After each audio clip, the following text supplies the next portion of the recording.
ఈరోజు తెలుగు 8వ తరగతి పాఠంలో ఉన్నటువంటి నాటి చదువు పాఠంలో ఉన్నటువంటి భాషా క్రీడ. సో ఆ భాషా క్రీడను ఏ విధంగా ఆడుకుంటాం అనేటువంటిది ఒక చిన్న ఉదాహరణ. ఇది పాఠ్యపుస్తకంలోనే ఉంది. దీన్ని మనం ఎలా డీల్ చేయాలో ఒకసారి చూద్దాం. ఇది ఆదివారం బుక్కులలో కూడా వస్తుంది. అడ్డము, నిలువు, పద వినోదం అంటారు దాన్ని, పద వినోదం.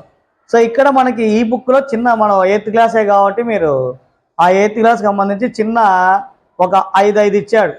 సో అక్కడైతే మీకు పద వినోదంలో ఎక్కువగా ఉంటాయి, ఇక్కడ చిన్నది కాబట్టి మనకి చిన్నగానే ఇచ్చాడు. ఒకసారి ఇది ఎలా ఆడుకోవాలో చూద్దాం. అడ్డము, నిలువు. అడ్డము అంటే ఇలా వెళ్ళాలి, నిలువు అంటే ఇలా వెళ్ళాలి. ఎలా ఆడాలి అంటే అడ్డం మొదటిది తీసుకోవాలి. ఏది? రచయిత పుట్టిన గ్రామం. రచయిత పుట్టిన గ్రామం.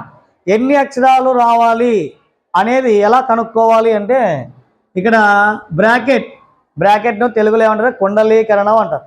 ఈ కుండలీకరణంలో ఉన్నటువంటి అక్షరాలు ఎన్ని? 3. కాబట్టి రచయిత పుట్టిన గ్రామం అన్నప్పుడు ఎన్ని అక్షరాలు రావాలి?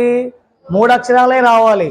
కాబట్టి ఆ గ్రామం పేరు ఏంటి అంటే పురిని. ఏ ఊరు? పురిని. సో ఇప్పుడు 1 అయిపోయింది. నెక్స్ట్ అలానే నిలువులో కూడా 1 ఉంటుంది. నిలువులో కూడా 1. పుణ్యం వికృతి పదం రాయండి. సో పుణ్యం వికృతి పదం ఎన్ని అక్షరాలు రావాలి? 2 అక్షరాలే రావాలి.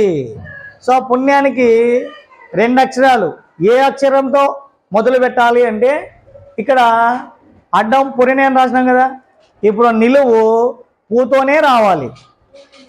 సో పుణ్యానికి వికృతి పదం పుణ్యం. పుణ్యం పుణ్యం. సో ఇప్పుడు 1 అయిపోయింది. నెక్స్ట్ అడ్డం ఎన్నిలో రావాలి? ఇప్పుడు 2లో. నక్షత్రం అంటే అర్థం రాయాలి. ఎన్ని అక్షరాలు రావాలి? 2 అక్షరాలే రావాలి. నక్షత్రం అంటే చుక్కలు. చుక్కలు ఎన్ని అక్షరాలయ్యా? 3 చుక్కలు. కాబట్టి ఇది కాదు. మరి నక్షత్రం అంటే తారలు. తారలు ఎన్ని అక్షరాలయ్యా? 3 అక్షరాలయ్యా. మరి 2 అక్షరాలు వేయాలంటే తారా. తారా అంటే ఇది నక్షత్రం. సో ఇప్పుడు అడ్డం కదా, తారా. ఎన్ని అక్షరాలు? 2. నెక్స్ట్ అలాగే ఇప్పుడు 2వది నిలువు. ఈ పాఠంలోని పిల్లలు దసరా పద్యాలు ఏ ఆకులపై రాశారు? దసరా పద్యాలు ఏ ఆకులపై రాశారు? ఎన్ని అక్షరాలు రావాలి? 3. అది దేంతో రావాలి? తాతో రావాలి. ఏం ఆకులు అవి? తాటాకు. ఏం ఆకులు? తాటాకులు. తాటాకు. రైట్. ఇప్పుడు 2 అయిపోయినాయి. అడ్డము 2, నిలువు 2. నెక్స్ట్ ఇప్పుడు 3వది చిన్నపాటి కత్తిని ఇలా అంటారు. చిన్నపాటి కత్తి, పెద్దదైతే మచ్చకత్తి, ఏటగొడవలు ఇలా అంటారు కదా. చిన్నది ఇంతే ఇంత ఉంటుంది, ఇంతే ఇంత. ఇక్కడ బొడ్డులో కూడా చెప్పుకుంటారు, పిడిబాకు అంటారు కదా దాన్ని. పిడిబాకు, పిడి ఉంటుంది పొడిచేది అది. కాబట్టి చిన్నపాటి కత్తిని ఇలా అంటారు. సో ఇది పిడిబాకు అంటే 4 పిడి బాకు. మరి దాంట్లో సగం చేస్తే బాకు. ఏమవుతుంది? బాకు. బాకు. సరిపోయిందే? బాకు అంటే 3వది అడ్డం అయిపోయా. ఇప్పుడు 3 నిలువు. 3 నిలువు. సో ఏమొచ్చింది? నాయనమ్మ. నాయనమ్మ. నాయన వాళ్ళ అమ్మని ఏమంటామంటే కొన్ని ఏరియాలలో జేజ అంటాం, కొన్ని ఏరియాలలో అవ్వ అని కూడా అంటాం. ఈ 2 రైటో రాంగో ఒకసారి చూద్దాం. మనకు రావాల్సింది బాతో రావాలి. అవ్వ అనే దాంట్లో ఆతో వస్తుంది, జేజ అనే దాంట్లో జేతో వస్తుంది.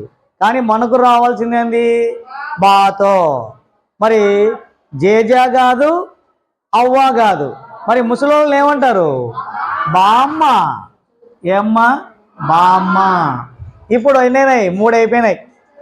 నెక్స్ట్ 4వది అడ్డం రచయిత తల్లి పేరు. రచయిత తల్లి పేరు. సో ఇక్కడ అడ్డం 1, 2, 3, 4. ఆల్రెడీ మా వచ్చింది. అంటే మా వచ్చిందంటే ఎన్ని రావాలా? 3 రావాలి. ఏమమ్మా ఏమ పేరు? నరసమ్మ. సరిపోయిందే? నరసమ్మ. నెక్స్ట్ నిలువు. నిలువులో నాలుగోది ఆభరణాలు. ఆభరణాలు ఎన్ని అక్షరాలు రావాలి? 3. 3 రావాలి. ఇక్కడ నా ఉంది, నాతో వచ్చేటువంటి ఆభరణాలు 3 రావాలి.